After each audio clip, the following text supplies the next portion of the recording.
नमस्कार, स्वागत है आपका। मैं हूं निशांत चतुर्वेदी, सत्ता के सभी न्यूज मित्र। अब आपको सबसे पहले हम दिखाने वाले सत्ते पे सत्ता, यानी 7 खबरें, दिलचस्प जानकारियां एक साथ। पहली बड़ी खबर, चुनावी माहौल है, देश में सत्ता का पावरफुल कलेश मचा हुआ है। लेकिन आज हम सत्ता की शुरुआत पुतिन के विक्ट्री वाले पावर शो से करने वाले हैं, जो दुनिया की सबसे बड़ी खबर है, क्योंकि इसमें पुतिन के जंग वाले तेवर हैं, बाइडेन को खुल्लम खुल्ला चैलेंज है और पुतिन का टैंक और मिसाइल वाला शक्ति प्रदर्शन है। फिर आपको सत्ता के कलेश दिखाएंगे, जो 15 मिनट वर्सेस 15 सेकंड वाले सियासी चैलेंज पर आधारित हैं। नवनीत राणा ने जूनियर ओवैसी को ललकारा, जो कैसे बड़े भाईजान यानी सीनियर ओवैसी ने 1 घंटे वाला जवाब देकर माहौल गरमा दिया है, यह दिखाएंगे। फिर आबादी वाले सत्ता के कलेश की बात करेंगे। एक सरकारी संस्था ने रिपोर्ट जारी करके बताया है कि 65 वर्षों में हिंदू 8% घटे हैं और मुस्लिम 43% बढ़े हैं। अब इस रिपोर्ट की आग से सियासत में गर्मी कितनी ज्यादा महसूस हो गई है, और महसूस करिएगा, क्योंकि विपक्ष पूछ रहा है ये टाइमिंग क्या कहलाती है। वैसे सवाल यह भी है कि क्या कल केजरीवाल की जमानत का टाइम आने वाला है। कल सुप्रीम कोर्ट से कोई बड़ा फैसला आ सकता है। हालांकि ईडी ने अदालत में एक हलफनामा दायर करके केजरीवाल की जमानत का विरोध किया है। ईडी का कहना है कि चुनाव प्रचार करना मौलिक अधिकार नहीं है। आज हम आपको पीओके वाले शोले भी दिखाएंगे, जिसकी आंच से शाहबाज के हाथ पांव फूलने लगे हैं। 11 मई को पाकिस्तान के अवैध कब्जे वाले कश्मीर में कुछ बड़ा होने वाला है। इस बीच जयशंकर के पीओके प्रहार से भी पाकिस्तान बेचैन है। विदेश मंत्री ने कहा है कि जैसे हमने 370 किया, पीओके भी करेंगे। एयर इंडिया एक्सप्रेस एयरलाइन से जुड़ी एक बड़ी खबर आ रही है, जो 200 क्रू मेंबर्स अचानक खराब तबीयत बताकर छुट्टी पर गए थे, उनमें से 30 क्रू मेंबर्स की एयरलाइन ने परमानेंट छुट्टी कर दी है, यानी बर्खास्त कर दिया है। इस छुट्टी संकट की वजह से एयरलाइन की 100 से ज्यादा फ्लाइट कैंसिल की जा चुकी हैं। और एक बुरी खबर शेयर बाजार से। आज शेयर मार्केट में मई महीने की दूसरी सबसे बड़ी गिरावट दर्ज की गई है। सेंसेक्स 1062 अंक गिरकर बंद हुआ है, जबकि निफ्टी 345 अंक टूट गया है। बाजार की इस गिरावट में निवेशकों के 7.5 लाख करोड़ रुपए से ज्यादा, to be precise 7.6 lakh crore रुपए डूब गए हैं। लेकिन आज सत्ता की शुरुआत में खबरों का फोकस एक तरफ रूस में चल रहे पुतिन के विक्ट्री डे वाले कलेश पर है, दूसरी तरफ भारत में चल रहे सत्ता के पावरफुल कलेश पर है।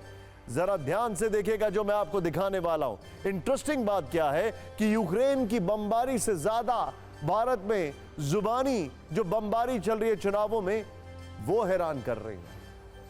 और वहां से पुतिन ने जो संदेश दिया, उसे लेकर दुनिया भर में कूटनीतिक कलेश शुरू हो गया है। पुतिन ने कहा कि पश्चिम देश दूसरे विश्व युद्ध का नतीजा भूल गए। रूस एक ऐसी वॉर मशीन है जो हमेशा युद्ध के लिए तैयार है।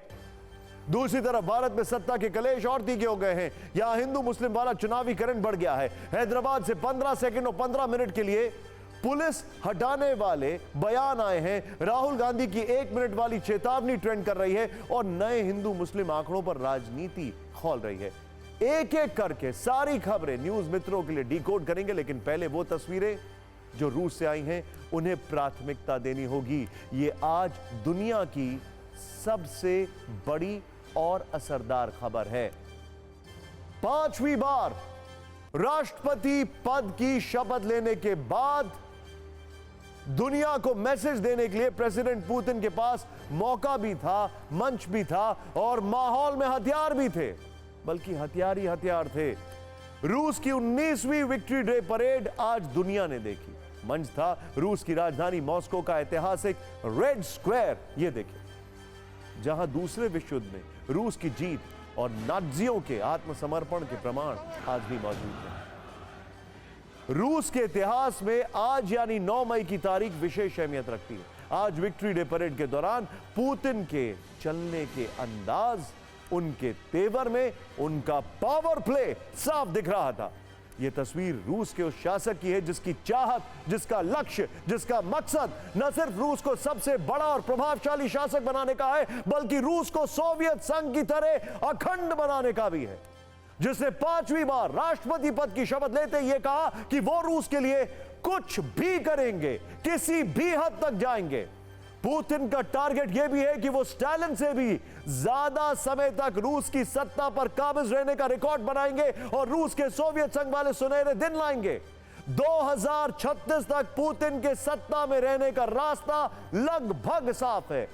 इसीलिए मॉस्को से आई तस्वीरों को पुतिन की सत्ता, उनके सपनों और उनके बयानों के लेंस से देखना चाहिए। आज मॉस्को के ऐतिहासिक रेड स्क्वायर पर 9000 से ज्यादा सैनिक मौजूद थे। कम से कम 70 टैंक इस परेड में थे, वो भी तब जब करीब करीब 2.5 साल के आसपास हो गया है जो पुतिन रोज यूक्रेन से युद्ध लड़ रहा है। एक से बढ़कर एक मिसाइलें सहित कई हथियारों की मदद से पुतिन ने ग्रैंड पावर शो किया। आज पुतिन की बॉडी लैंग्वेज, चाल, उनका अंदाज, सब कुछ यही बता रहे थे कि पुतिन अपनी राह में आने वाले एक एक कांटे को चुन चुन कर निकालेंगे। पुतिन खुद एक वॉर मशीन दिख रहे थे। इस वक्त रूस के राष्ट्रपति पुतिन की राह में सबसे बड़ा कांटा यूक्रेन है। विक्ट्री डे परेड यहां पर चल रही थी और यूक्रेन रूस पर बम बरसा रहा था। और सबसे बड़ी चुनौती कीव पर कब्जा करना है। जैसे जैसे युद्ध का विस्तार हो रहा है, पुतिन के लिए मुश्किलें बढ़ती जा रही हैं। दुनिया जानती है कि कैसे यूक्रेन युद्ध को लेकर रूस और पश्चिमी देशों के संबंध तल्ख और तनावपूर्ण हो चुके हैं। वैसे तो रूस की विक्ट्री डे परेड में हथियारों की शक्ति का प्रदर्शन हर साल किया जाता है, लेकिन इस बार नए अस्त्रों और शस्त्रों के साथ रूस ने अपना और भी आक्रामक अंदाज दिखाया। रूसी राष्ट्रपति व्लादिमीर पुतिन ने सशस्त्र बलों के कमांडर इन चीफ के तौर पर 21वीं बार परेड का निरीक्षण किया। परेड में सेना की रेजिमेंट, बटालियन और कंपनियां, स्कूल कैडेट और युवा सेना के कैडेट शामिल थे। रूस के रक्षा मंत्री के मुताबिक परेड में 1,50,000 लोग शामिल हुए। 2,500 प्रकार के हथियार और सैन्य उपकरणों का प्रदर्शन किया गया। रूस की सेना ने जमीन से आसमान तक अपनी शक्ति का प्रदर्शन किया। रूस के आसमान को नीले और लाल रंग से रंग दिया गया। 9 लड़ाकू विमानों ने अलग अलग फॉर्मेशन के जरिए आसमानी करतब दिखाए। 6 विमान इनको फॉलो कर रहे थे। इस दौरान आसमान में रूसी झंडे जैसी आकृति बनाई गई। यहां पर देखिए, विजय दिवस पर पुतिन ने न्यूक्लियर हमले की धमकी दी। पुतिन ने कहा कि रूस की स्ट्रैटेजिक फोर्स जंग के लिए 24/7 तैयार है। रूस अपनी सुरक्षा के लिए कोई भी कदम उठा सकता है। पश्चिम दूसरे विश्व युद्ध का नतीजा भूल गया है। विजय दिवस पर यूक्रेन को पुतिन की चेतावनी, जंग जीतने के लिए कुछ भी कर सकते हैं। यूक्रेन जंग में पूरा रूस एक साथ है, पुतिन ने यह कहा।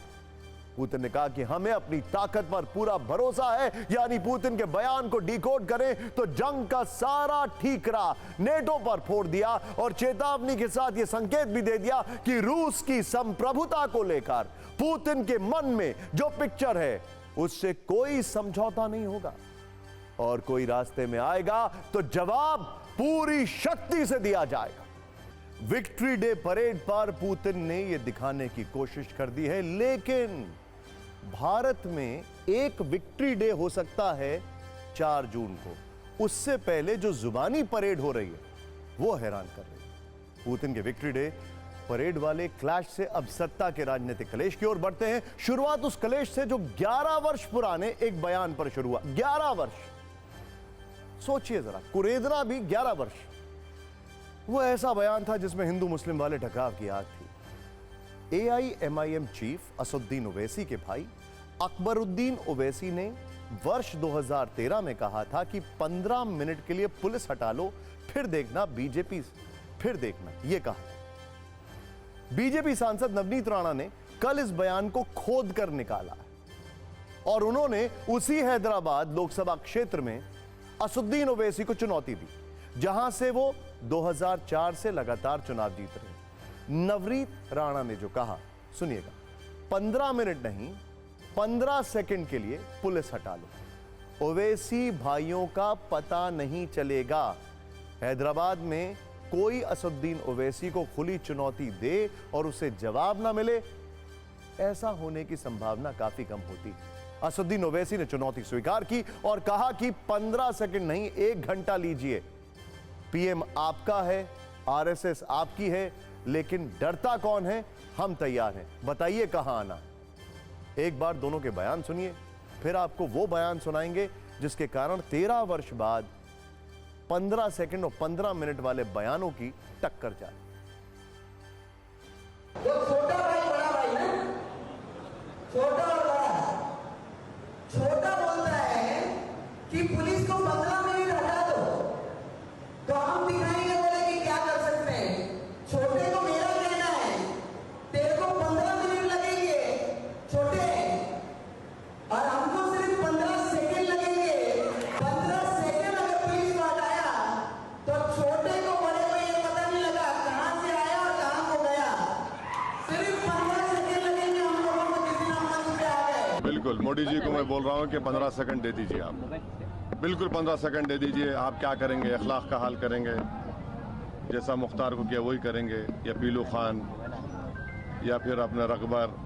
बिल्कुल आप दे दीजिए, मोदी जी के पास इख्तियार है, दे दीजिए 15 सेकंड। 15 सेकंड ने बोल के 1 घंटा ले लीजिए ना। हम भी देखना चाह रहे हैं कि आप में कितनी इंसानियत अभी बाकी है या नहीं है। करिए, कौन डर रहा है? कौन डर रहा है? हम तो तैयार हैं। अब कोई ओपन कॉल कर रहा है सब चीज़ों का, तो ठीक है, करिए आप। कौन रोक रहा है आपको? दिल्ली में प्रधानमंत्री आपका, आरएसएस आपकी, सब चीज़ आपका है, करिए। कौन रोक रहा है आपको?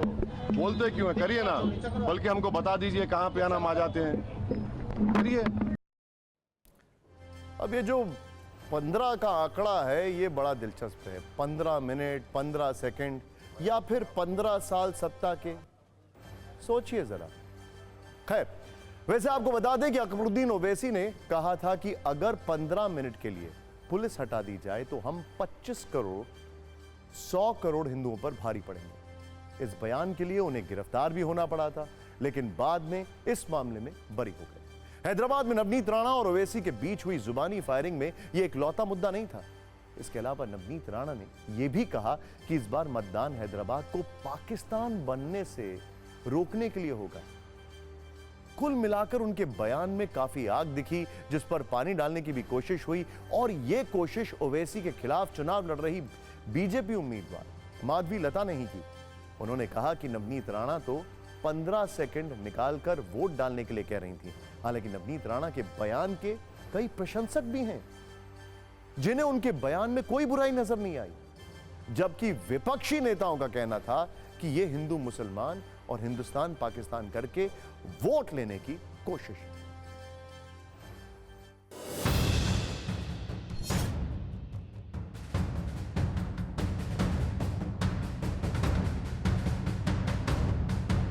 इस बार सिर्फ मतदान होगा तो देश के हित में होगा। इस बार मतदान करना है तो हैदराबाद को पाकिस्तान बनाने से रोकने के लिए होगा। इस बार मतदान करना है तो माधवी लता को, हमारी चेहरी को इस देश के पार्लियामेंट में भेजने के लिए होगा।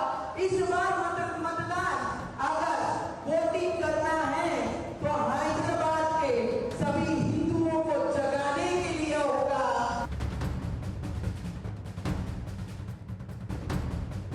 जब वोट नहीं मिल रहा है तो ये ऐसे कंट्रोवर्सीज के ले आकर वोट लेने के लिए कोशिश कर रहे हैं। यहाँ के लोग बहुत समझदार है, होशियार भी है।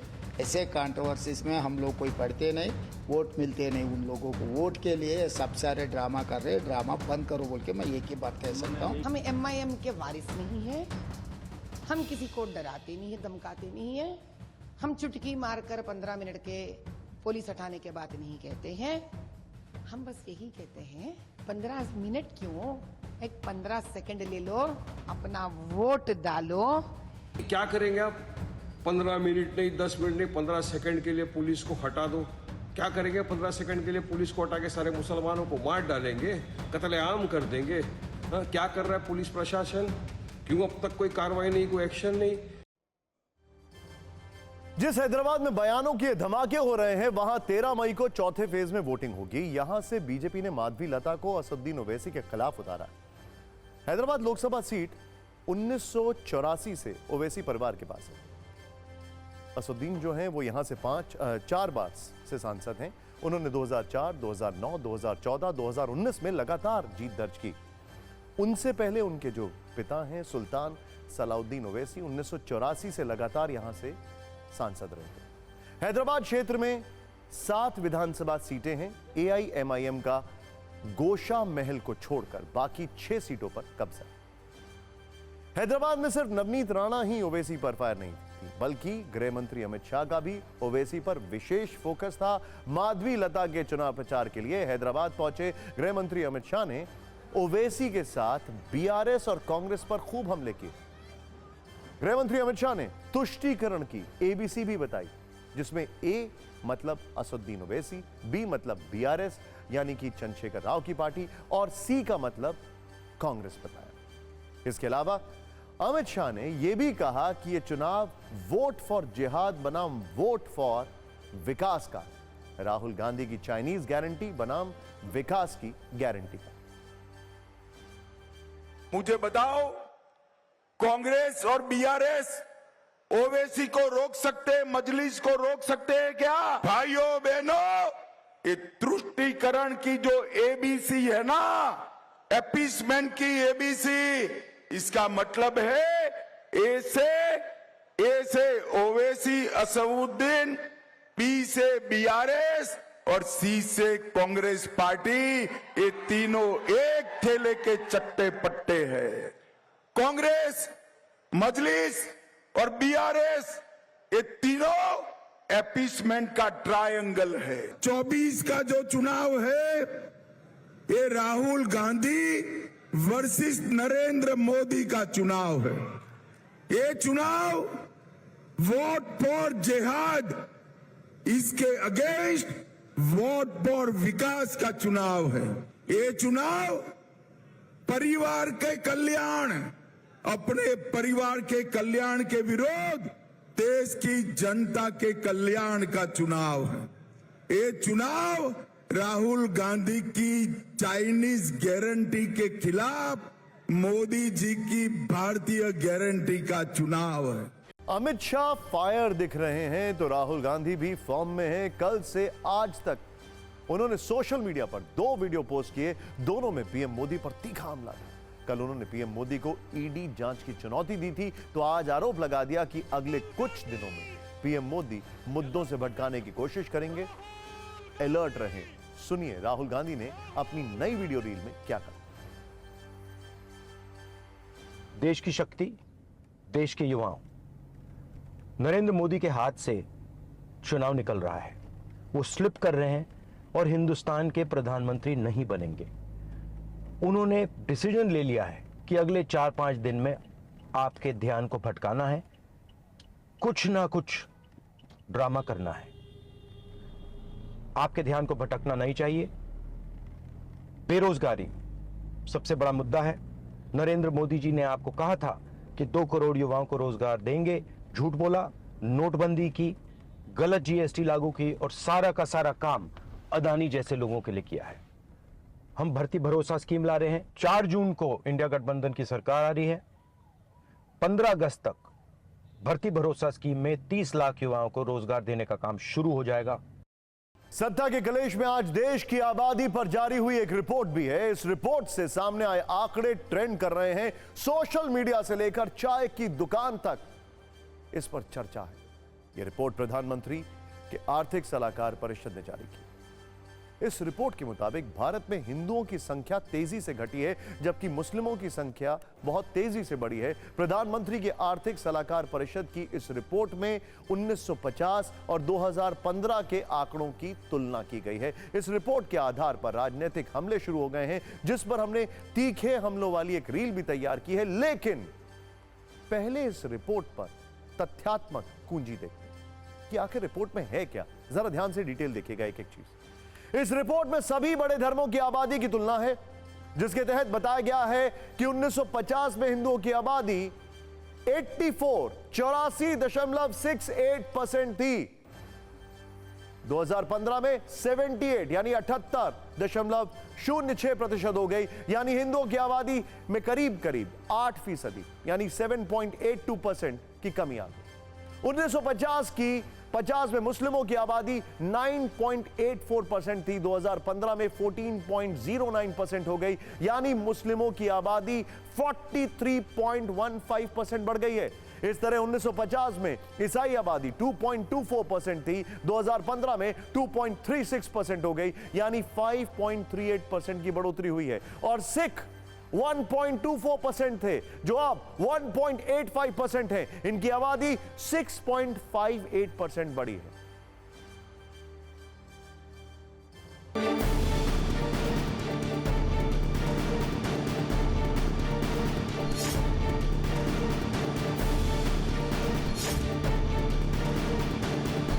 कांग्रेस पार्टी जो निरंतर कह रही है संख्या के आधार पर मुस्लिमों को आरक्षण देंगे, तो निरंतर बढ़ती संख्या के आधार पर आप कितना आरक्षण बढ़ाएं? तो एक प्रकार से कांग्रेस इस बात को प्रेरित कर रही है कि आप अपनी जनसंख्या घुसपैठ और धर्मांतरण से भी बढ़ा लीजिए और उसके बाद हम आपको देंगे। तो मैं साफ उनसे पूछना चाहता हूं, बढ़ती जनसंख्या के आधार पे कितना बढ़ा के आरक्षण देंगे और किसका काट के देंगे? चुनाव के समय आप उन मुद्दों की बात करें जिनसे जनता के जीवन जिनसे जुड़ा है। रोज रोज कुछ नया बोलते हैं, अपने आप कोई मुद्दा निकालते हैं।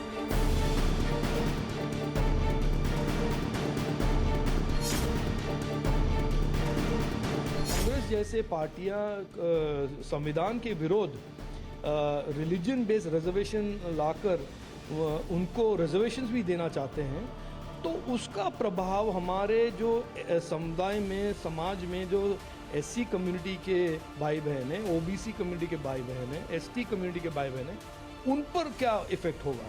तो ये जो रिपोर्ट है, इससे काफ़ी सारे बड़े अहम प्रश्न। ये केवल देश की जनता को भ्रम में डालना और लोगों में नफरत फैलाने की बात ये लोग करते हैं। ये पूरी तरीके से प्रधानमंत्री जी, भाजपा के लोगों का यही एजेंडा है। 10 साल तक इन्होंने लोगों को ठगा है और फिर ठगना चाहते हैं।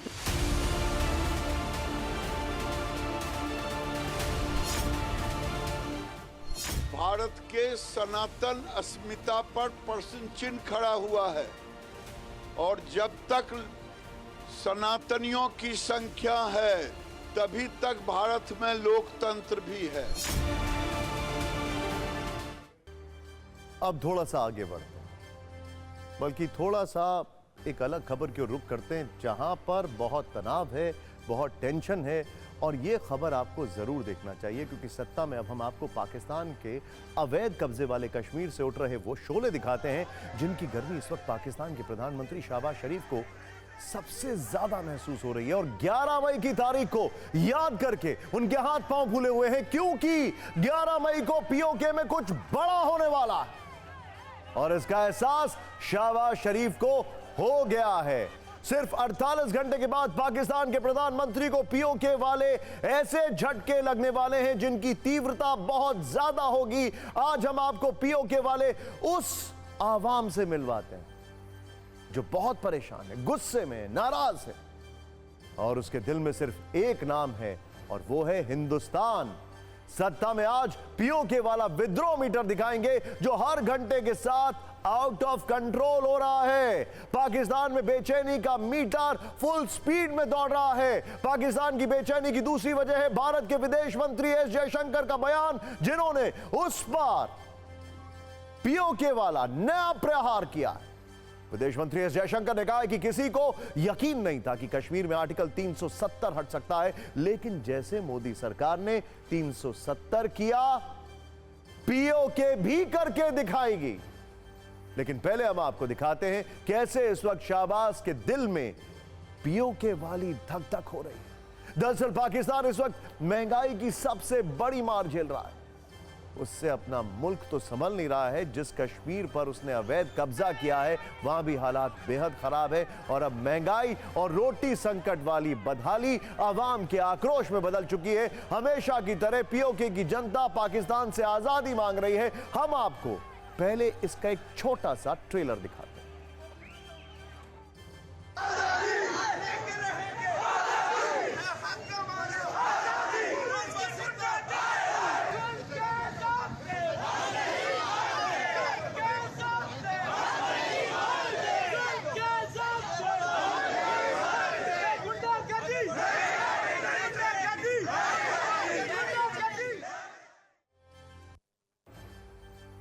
यानी आटा, बिजली, पानी की कमी और बेहिसाब महंगाई को लेकर पीओके के लोगों में नाराजगी है, आक्रोश है।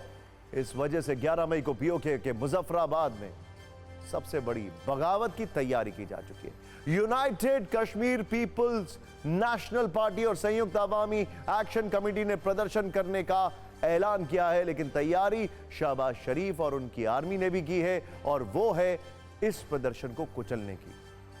इसके लिए पाकिस्तान के अवैध कब्जे वाले कश्मीर में सेना ही सेना उतार दी गई है, लेकिन अवाम ने चेतावनी दी है कि अगर किसी को हाथ भी लगाया तो बहुत बड़ी कीमत चुकानी होगी। पहले हम आपको पीओके वाले बगावत के शोलों पर एक छोटी सी रील दिखाते हैं।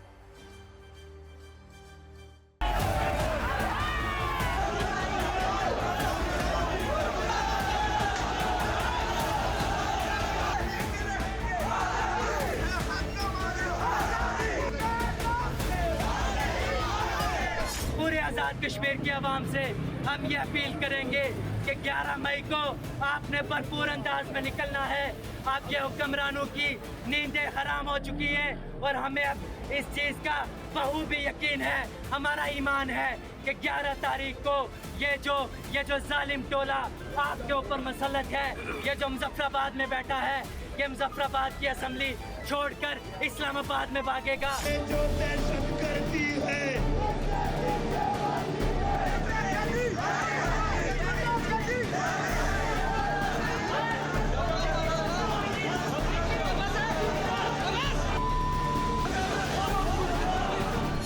कबूल ना करें, आप हथियार छोड़ दें, अवाम के साथ खड़े हो जाएं, क्योंकि ये वक्त आ पहुंचा है कि आपके घरों में फाकू की नौबत है।